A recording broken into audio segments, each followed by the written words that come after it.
Hi പ്രിയമുള്ള സുഹൃത്തുക്കളെ, നമ്മുടെ നാട്ടിലുള്ള തുക്കടാച്ചി കാക്കാമാര് പറഞ്ഞു പിടിപ്പിച്ചത് ഒരറബ് രാജ്യത്തും നരേന്ദ്രമോദിക്ക് കാലുകുത്താൻ പറ്റില്ല എന്നായിരുന്നു.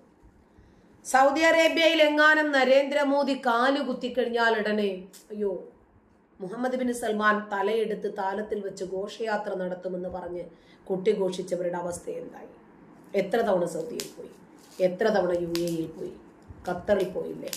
അപ്പോ നിങ്ങൾ പറയുന്നത് പോലെയല്ല, പ്രമുഖരായിട്ടുള്ള രാഷ്ട്രീയ സംഘടനകളുടെ നേതാക്കന്മാർ അവരെ പരസ്പരം ഒറ്റയ്ക്കാണെങ്കിൽ ചെളിവാരി എറിയുമെങ്കിലും അവർ ഒരുമിച്ച് കണ്ടാൽ ഒറ്റ പാത്രത്തിൽ നിന്ന് തിന്നും, ഒരു പായയിൽ കിടക്കും. കാരണം അവർക്കറിയാം പൊതുജനം കഴുതകളാണ്, അവരെ പറ്റിക്കാൻ വളരെ എളുപ്പമാണ്. ആ രൂപത്തിലാണ് അവർ ആ ഒരു ഉദ്യമം ഏറ്റെടുത്തിരിക്കുന്നത്. അതുകൊണ്ട് അവർക്ക് വേണ്ടി അണികൾ തമ്മിലടിച്ചോളൂ, അണികൾ തമ്മി തല്ലി ചത്തോളൂ, തമ്മിൽ തന്നെ ന്യായീകരണങ്ങളും ചെളിവാരി എറിയലുകളും പെയിന്റടികളും എല്ലാം അണികൾ ചെയ്തോളൂ. എന്നിട്ട് നേതാക്കന്മാരുടെ മക്കൾ എന്ത് ചെയ്യും? അവര് കൊടിപിടിക്കാനും സമരത്തിനും ദേഹത്തൂടെ മണ്ണെണ്ണ ഒഴിച്ചിട്ട് തീ കൊളുത്താനും ഒന്നും നിൽക്കില്ല. അവർ വലിയ വലിയ കോളേജുകളിൽ പോയി പഠിക്കാൻ തുടങ്ങും. പിണറായി വിജയന് വേണ്ടി ഇവിടെ കൊടിപിടിക്കാൻ ഒരുപാട് ആളുകളുണ്ട്. പിണറായി വിജയന്റെ മക്കളോ? അങ്ങനെ എല്ലാ രാഷ്ട്രീയ നേതാക്കന്മാരുടെയും മക്കൾക്ക് മെച്ചപ്പെട്ട വിദ്യാഭ്യാസം കിട്ടും. അതുകൊണ്ട് തന്നെ അപ്പൻ ആനപ്പുറത്തിരുന്നാൽ മക്കളുടെ മൂലത്തിൽ തഴമ്പുണ്ടാകുമല്ലോ എന്ന് പറയുന്നത് പോലെ അപ്പൻ അവിടെ ഇരുന്നാൽ മതി, മക്കൾക്ക് ഏറ്റവും കൂടിയ കോളേജിൽ ജോലി കിട്ടും, അഡ്മിഷൻ കിട്ടും, അവർക്ക് മാസപ്പടികൾ കിട്ടും, അവർക്ക് കോടികൾ കയ്യിൽ വരും. സേവനം ചെയ്യുന്നതാരാ? അപ്പന്മാർ. അപ്പോ ഉദ്ദിഷ്ട കാര്യത്തിന് ഉപകാര സ്മരണ എന്നതുപോലെ ജോലി ഇവിടെ കിട്ടിയാൽ മതി, കൂലി അവിടെ കിട്ടും. അങ്ങനെയാണ് കരിമണൽ കർത്തയുടെ കോടികൾ വീണാ വിജയന്റെ അക്കൗണ്ടിലേക്ക് വന്നതും നമ്മുടെ കുഴൽനാടനെ പോലെയുള്ള ആളുകൾ തെളിവടക്കം അത് പൊക്കിയെടുത്ത് ജനസമക്ഷത്ത് കൊണ്ടുവന്നതും. അതുപോലെ എല്ലാ രാജ്യങ്ങളുടെയും രാജാക്കന്മാർ, ഭരണാധികാരികൾ മറ്റു രാജ്യങ്ങളുമായി നല്ല രൂപത്തിൽ സൗഹൃദപരമായി പോകും. അവർക്ക് സഹകരണം വേണം, ബന്ധങ്ങൾ വേണം, വ്യവസായങ്ങൾ വേണം, കരാറുകൾ വേണം. അങ്ങനെ എല്ലാ മാർഗത്തിലും അവർ സഹകരിച്ചു പോകും. നമുക്കറിയാം, ജൂതന്മാരെ കണ്ടാൽ മുൻപല്ലുകൊണ്ട് ചിരിച്ച് അണപ്പല്ല് കടിച്ചു ഞെരിക്കുന്ന കാക്കാക്കൂട്ടം. ഇസ്രായേലിൽ വന്ന് നെതന്യാഹുവിനെ കണ്ടാൽ UAE രാജാവ് എന്തു ചെയ്യും? സൗദി രാജകുമാരൻ എന്തു ചെയ്യും? അയ്യോ ജൂതനാണ്, തലയെടുത്തേക്ക് എന്ന് അനുയായികളോട് വിളിച്ചു പറയുമോ? സൗദി ഇപ്പോൾ ഇസ്രായേലുമായിട്ട് എത്ര കരാറുകളാണ് ഉണ്ടാക്കിയിരിക്കുന്നത്? കാഫിർ ഭരിക്കുന്ന ഇന്ത്യ നരേന്ദ്രമോദിയെ നരാധമൻ എന്ന് വിളിച്ചിരിക്കുന്ന ആളുകളുമായി കരാറുണ്ടാക്കി ഒരു നല്ല നേതാവാണ് എന്ന് പറയിപ്പിക്കാൻ കർമ്മം കൊണ്ട് നരേന്ദ്രമോദിക്ക് സാധിച്ചിട്ടുണ്ടെങ്കിൽ അത് ആ മനുഷ്യന്റെ വ്യക്തിപ്രഭാവം ഒന്ന് തന്നെയാണ്. ഈ രാജ്യത്തിന്റെ വളർച്ചയും വികാസവും അദ്ദേഹത്തിന്റെ ഭരണത്തിൽ ഏത് രൂപത്തിലുള്ള പരിഷ്കാരങ്ങളാണ് ഈ രാജ്യത്തെ ഉന്നതിയിലേക്ക് നയിക്കുന്നത് എന്ന് ആ രാജ്യത്തെ രാജാക്കന്മാർക്ക് ബോധമുള്ളത് കൊണ്ടുകൂടിയാണ്. ഇപ്പോൾ ഖത്തർ അമീർ Sheikh Tamim bin Hamad Al താനി ഇന്ത്യ സന്ദർശിക്കാൻ എത്തുന്നു എന്ന മനോഹരമായിട്ടുള്ള വാർത്തയാണ് ഇന്ന് നമ്മൾ കേൾക്കുന്നത്. പ്രധാനമന്ത്രി നരേന്ദ്രമോദിയുടെ പ്രത്യേക ക്ഷണപ്രകാരമാണ് ഖത്തർ അമീർ ഇന്ത്യയിലേക്ക് എത്തുന്നത്.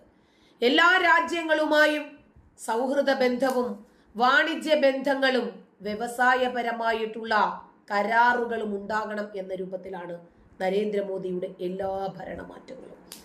ഫെബ്രുവരി 17, 18 തീയതികളിലാണ് അദ്ദേഹം ഇന്ത്യ സന്ദർശിക്കും എന്നറിയിച്ചിരിക്കുന്നത്.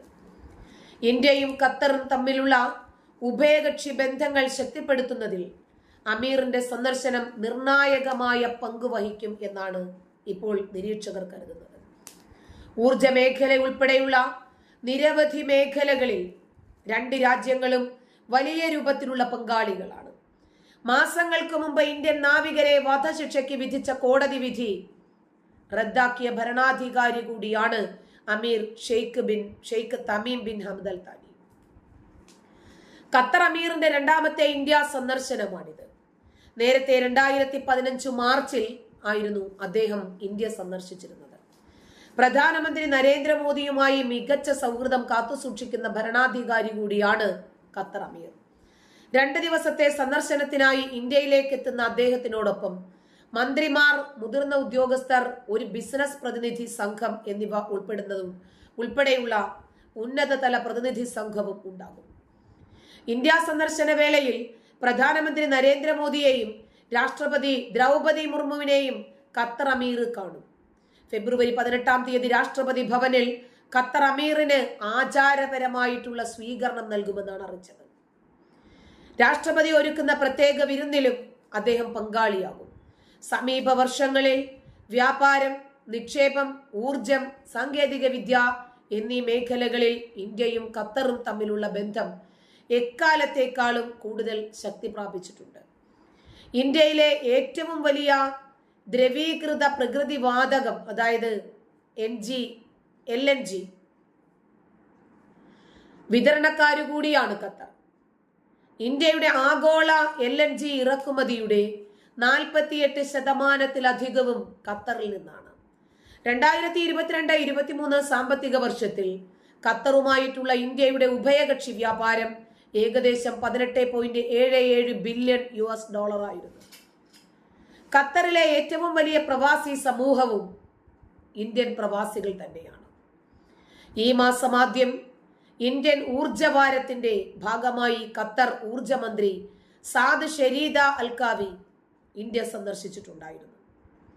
ഇന്ത്യയുടെ ഊർജ ആവശ്യങ്ങൾ നിറവേറ്റുന്നതിനുള്ള ഖത്തറിന്റെ പ്രതിബദ്ധത അദ്ദേഹം തന്റെ സന്ദർശന വേളയിൽ വ്യക്തമാക്കിയിരുന്നു.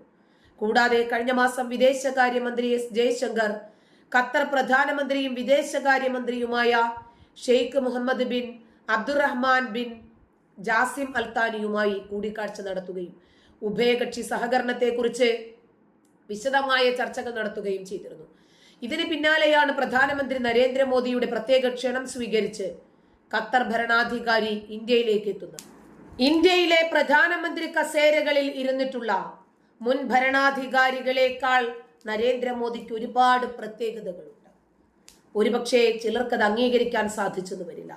ഇഷ്ടമില്ലാത്തവരെയൊക്കെ മാറ്റി നിർത്തുകയും അവരെ എല്ലാവരും വെറുക്കണം എന്ന് ആഗ്രഹിക്കുകയും ചെയ്യുന്ന ദുഷിച്ച ചിന്താഗതിക്കാരായ ശുഷ്കിച്ച മാനസിക വികാസമുള്ളവർക്ക് അത് മനസ്സിലാകണമെന്നൊരു നിർബന്ധവുമില്ല. 3 ദിവസത്തെ സന്ദർശനത്തിനാണ് ഫ്രാൻസിൽ നരേന്ദ്രമോദി എത്തിയത്. മുമ്പ് ഒരാഴ്ച പോലുമായിട്ടില്ല. നോക്കണം, നമ്മളെപ്പോലെ 24 മണിക്കൂറേ അദ്ദേഹത്തിനുമുള്ളൂ. നമ്മളെപ്പോലെയുള്ള സാധാരണ മനുഷ്യൻ തന്നെയാണ് നരേന്ദ്രമോദിയും. അമാനുഷികമായി പറക്കാനുള്ള കഴിവൊന്നും അദ്ദേഹത്തിന് അള്ളാഹു കൊടുത്തിട്ടില്ലല്ലോ. അള്ളാഹുവിനെ വിശ്വസിക്കുന്നവരോടാണ്.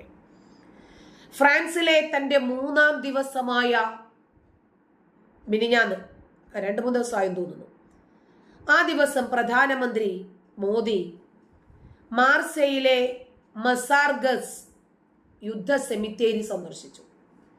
1ഉം 2ഉം ലോക മഹായുദ്ധങ്ങളിൽ മരിച്ച സൈനികർക്ക് ഹോം പേജിൽ പണം നൽകുകയും ചെയ്തു. മാർസെയിൽ ഇന്ത്യൻ കോൺസുലേറ്റ് അദ്ദേഹം ഉദ്ഘാടനം ചെയ്തു. അന്താരാഷ്ട്ര ന്യൂക്ലിയർ ഫ്യൂഷൻ സഹകരണമായ ഇന്റർനാഷണൽ തെർമോ ന്യൂക്ലിയർ എക്സ്പെരിമെന്റിൽ റിയാക്ടർ പദ്ധതി അദ്ദേഹം സന്ദർശിച്ചു. കഴിഞ്ഞ ബുധനാഴ്ച ഫ്രഞ്ച് നഗരമായ മാർസെയിൽ എത്തിയ പ്രധാനമന്ത്രി മോദി ഫ്രഞ്ച് പ്രസിഡന്റ് ഇമ്മാനുവൽ മാക്രോണിനൊപ്പം AI ആക്ഷൻ ഉച്ചകോടിയിൽ അധ്യക്ഷത വഹിച്ചു. മുമ്പും പ്രധാനമന്ത്രിമാരുണ്ടായിട്ടുണ്ടോ എന്ന് ചോദിക്കേണ്ടി വരുന്നത് ഇതുകൊണ്ടാണ്. ഇവിടെ കേരളത്തിന് ഗവർണറോ എന്ന് ചോദിക്കേണ്ടി വന്നത് എന്തുകൊണ്ടാ? ആരിഫ് മുഹമ്മദ് ഖാൻ അടയാളപ്പെടുത്തലുകൾ ഉണ്ടാക്കിയത് കൊണ്ടാണ്. ഓരോ നാടിനും ഓരോ കളക്ടർ ഉണ്ടോ, ഓരോ ജില്ലയ്ക്ക് ഓരോ കളക്ടർ ഉണ്ടോ എന്നൊക്കെ കേൾക്കേണ്ടി വരുന്നത് എന്തുകൊണ്ടാ? കളക്ടർമാർ അവരുടേതായിട്ടുള്ള കസേരകളിൽ ഇരുന്നിട്ട് വ്യക്തിമുദ്രകൾ പതിപ്പിക്കുന്നത് കൊണ്ടാണ്. ഫ്രാൻസിൽ നടന്ന AI ആക്ഷൻ ഉച്ചകോടിക്കിടയിൽ പ്രധാനമന്ത്രി നരേന്ദ്രമോദിയുമായിട്ടുള്ള കൂടിക്കാഴ്ചയ്ക്ക് ശേഷം ആർട്ടിഫിഷ്യൽ ഇന്റലിജൻസ് ഇന്ത്യയിലേക്ക് കൊണ്ടുവരുന്ന അവിശ്വസനീയമായിട്ടുള്ള അവസരങ്ങൾ ഗൂഗിൾ CEO സുന്ദർ പിച്ചെ എടുത്തു പറഞ്ഞു. രാജ്യത്തിന്റെ ഡിജിറ്റൽ പ്രവർത്തനം മുന്നോട്ട് കൊണ്ടുപോകുന്നതിന് ഞങ്ങൾ ഇന്ത്യയും, അതായത് ഗൂഗിളും ഇന്ത്യയും തമ്മിലുള്ള അടുത്ത സഹകരണത്തിനുള്ള സാധ്യതയും ആൽഫബറ്റ് CEO ചൂണ്ടിക്കാണിച്ചു. AI ആക്ഷൻ ഉച്ചകോടിക്കായി പാരീസിൽ നിന്ന് പ്രധാനമന്ത്രി നരേന്ദ്രമോദിയുമായി കൂടിക്കാഴ്ച നടത്തിയതിൽ സന്തോഷമുണ്ടെന്നും ഇന്ത്യക്ക് AI കൊണ്ടുവരുന്ന അവിശ്വസനീയമായ അവസരങ്ങളെക്കുറിച്ചും ഇന്ത്യയുടെ ഡിജിറ്റൽ പ്രവർത്തനത്തിൽ നമുക്ക് ഒരുമിച്ച് പ്രവർത്തിക്കാൻ കഴിയുന്ന വഴികളെക്കുറിച്ചും ഞങ്ങൾ ചർച്ച ചെയ്തുമെന്നുമാണ് അദ്ദേഹം പറഞ്ഞത്. ഇതുകൊണ്ടാണ് നമ്മൾ നരേന്ദ്രമോദി ഈ രാജ്യത്തെ എങ്ങോട്ടാണ് നയിക്കുന്നത് എന്ന് പറഞ്ഞത്. ഫ്രാൻസുമായിട്ടുള്ള കൂടിക്കാഴ്ചയ്ക്ക് ശേഷമാണ് അദ്ദേഹം അമേരിക്കയിലെത്തുന്നത്. നമുക്കറിയാം, ലോകത്തെ ഏറ്റവും അത്യാധുനിക യുദ്ധവിമാനങ്ങളിൽ ഒന്നായ F-35 അടക്കം ഇന്ത്യക്ക് നൽകി പ്രതിരോധ ഇടപാടുകൾ അമേരിക്ക വിപുലീകരിച്ചു. ഫ്രാൻസിന്റെ റാഫേലിനോടൊപ്പം F-35 കൂടിയാകുന്നതോടുകൂടി ഇന്ത്യൻ വ്യോമസേനയുടെ പ്രഹരശേഷി ഒന്നുകൂടി വർദ്ധിക്കും. ശത്രുക്കൾ കളം വിട്ടുകൂടും. റഷ്യയുടെ 5ാം തലമുറ യുദ്ധവിമാനമായിട്ടുള്ള Su-57 കിടപിടിക്കുന്നതാണ് F-35. Su-57 തരാൻ റഷ്യയും തയ്യാറാണ് ഇന്ത്യയോട്. മുംബൈ ഭീകരാക്രമണത്തിന്റെ സൂത്രധാരനായ തഹാവൂർ റാണയെ കൈമാറും. US പ്രസിഡന്റ് ഡൊണാൾഡ് ട്രംപും പ്രധാനമന്ത്രി നരേന്ദ്രമോദിയുമായിട്ടുള്ള കൂടിക്കാഴ്ചയിലാണ് ധാരണയായത്. 2 ദിവസത്തെ US സന്ദർശനം പൂർത്തിയാക്കി പ്രധാനമന്ത്രി ഡൽഹിയിൽ തിരിച്ചെത്തുകയും ചെയ്തു. അതേസമയം ഇന്ത്യയിൽ നിന്നുള്ള സ്റ്റീല്, അലുമിനിയം ഇറക്കുമതിക്ക് 25% തീരുവ ചുമത്താനുള്ള തീരുമാനത്തിൽ നിന്ന് പിന്മാറാൻ ട്രംപ് തയ്യാറായില്ല. അമേരിക്കയിൽ നിന്നുള്ള ഇറക്കുമതിക്ക് ഇന്ത്യ താരിഫ് കുറച്ചാൽ സമാനമായിട്ടുള്ള നിലപാട് സ്വീകരിക്കാമെന്ന് വ്യക്തമാക്കുകയും ചെയ്തു. അനധികൃത കുടിയേറ്റക്കാരെ ഇന്ത്യയിലേക്ക് തിരിച്ചയക്കുന്നതിലും മാറ്റമില്ല. 119 പേരുമായി 2ാം വിമാനം ഇന്ന് അമൃത്സറിൽ എത്തുമെന്നാണ് റിപ്പോർട്ട്. മുംബൈ പത്താൻകോട്ട് ആക്രമണങ്ങളിലെ കുറ്റവാളികളെ നിയമത്തിന് മുന്നിൽ കൊണ്ടുവരാനും അതിർത്തി കടന്നുള്ള ഭീകരാക്രമണങ്ങളിൽ നിന്ന് പിന്മാറാനും മോദിയും ട്രംപും പാകിസ്ഥാനോട് ആവശ്യപ്പെടുകയും ചെയ്തു. ഇതൊക്കെ ഈ രാജ്യത്തിന്റെ മികവാണ്, ഈ രാജ്യത്തിന്റെ നേട്ടമാണ്, മെച്ചമാണ്. ചില ആളുകൾക്ക് അതൊന്നും അംഗീകരിക്കാൻ സാധിച്ചെന്ന് വരില്ല. സാധിക്കാത്തത് എന്തുകൊണ്ടാണെന്ന് അറിയാമോ? അവരെ കൊണ്ട് പറ്റാത്തത് ഇദ്ദേഹത്തെ കൊണ്ട് സാധിക്കുന്നതിനുള്ള അമർഷമാണ്. ചില ഈഗോ അങ്ങനെ ഉണ്ടാകുന്നതാണ്, ചില വ്യക്തിവൈരാഗ്യങ്ങൾ അങ്ങനെ ഉണ്ടാകുന്നതാണ്. നമുക്ക് എത്തപ്പെടാൻ പറ്റാത്ത മേഖലകളിൽ നമുക്കിഷ്ടമില്ലാത്ത ആളുകൾ എത്തുമ്പോഴുണ്ടാകുമല്ലോ ഒരു പട്ടച്ചൊറി. അതാണ്, അത് ചൊറിയുമ്പോൾ ഒരു സുഖമുണ്ടാകും. ചൊറിയുന്നവർ ചൊറിയട്ടെ. നന്ദി.